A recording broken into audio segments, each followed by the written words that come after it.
how to download Instagram highlights. Now, in order for us to see the Instagram highlights we have on our profile, we just have to click on our profile icon right here.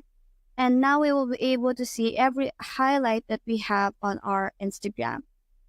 So if we want to download this Instagram highlight to our camera roll, we just have to click on one of it and browse this highlight right here.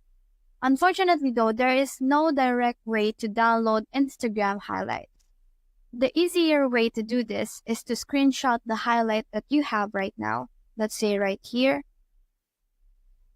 and then edit it on our camera roll. Another way is if it's a video or something that can't be screenshot, all we have to do is to screen record it so that we'll be able to capture every moment of it, like this one, like this song. So that's how to download Instagram highlights.